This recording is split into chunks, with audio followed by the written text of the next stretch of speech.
What's good, family? Welcome back to the Betting Exchange live on MSG. You see the threads, you see the holiday attire. It's the holidays, and we want to celebrate it the right way with you. Jeff Johnson, Erik Coleman, Sean Little in the studio, MSG Network Studios. But we wanted to start off something that's near and dear to my heart as a New York sports fan.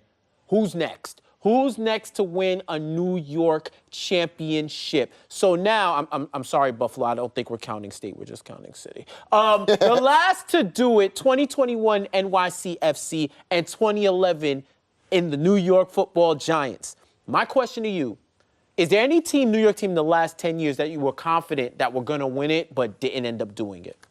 I was confident in the New York Jets team back with Mark Sanchez. I don't know if that was in the last 10 years. That might have been 12 years ago. But they had a very strong defense. Rex Ryan led that team.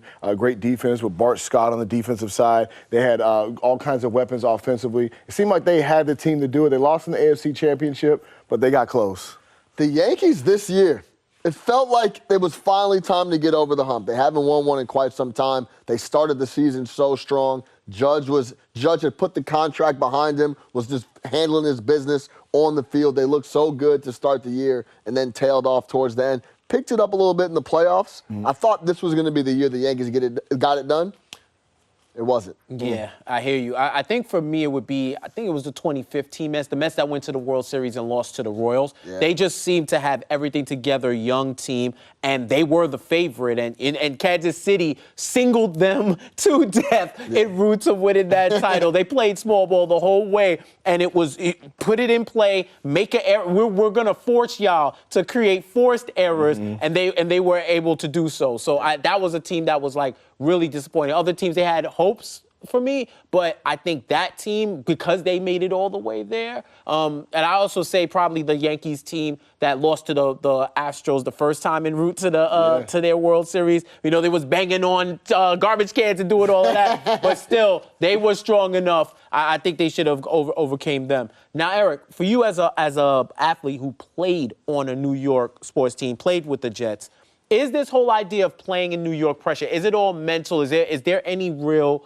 truth to it? Like, what was your experience? The pressure of playing in New York is real. When I came from Washington State University, we went to the Rose Bowl. We were top 5 in the country. And at that time, we were going to different Rose Bowls. And you would come into the locker room after practice. There might be 12 reporters in there. When I got drafted by the Jets, it was training camp. There were 35, 50. There were about 50 reporters in the locker room. You couldn't even move. And there's so many stories. There's so many narratives. You have talk radio. The New York sports fan is so much further educated than everywhere else around the country that there is a lot of pressure that comes with playing here. Your coaches, when you go into your meeting rooms. I remember a time where a coach said, "Oh, this is how you think?" He had a newspaper in his hand. And most of the time as a player, you don't pay attention to that. But you see that the coaches start to pay attention to what the media is saying. And it really does have an effect on everyone's attitude and their expectations. Yeah, that sounds like stress. That sounds like it's stress stressful. to me. It's because in New York, they expect championships right now. It's a championship or bust, and that provides a lot of pressure. It takes a special kind of person to play in New York and to be successful. Special kind of coach too. They got to have a special kind of leader to get those guys ready for the New York state of mind, the media, the pressure around it. That's why if you go back and look at the coaches that have won championships here, they're different guys. Yeah. Not to mention you brought in the press aspect and not the New York City of it all, right? This is like the city that never sleeps for a reason, and it's its own character in this whole New York sports saga. All right, let's talk about which team we think is the closest, the next to win a championship for the city. Erik, who you got? Well, I'm not putting the pressure on my New York Jets. I'm gonna let them breathe a little bit. I secretly think that they're going to be the next team to win it, but I'm gonna stay on Long Island, the New York Islanders. They have a very good base with Brock Nelson, Anders Lee. Then they have some young players like Noah Dobson who are playing better hockey. Ilya Sorokin, a great goalie. I think this team is getting closer than a lot of people expect. I think they'll be the next New York team. The New York Mets, because they have an owner that is willing to go out and do whatever it takes to fill out the roster and fill out the club and do whatever it takes to the area, the stadium. No matter what it takes, it seems like he's willing to put the money into it and get it done. That's the only reason I said the Mets. There was some hesitation I didn't appreciate with the Aaron Judge thing.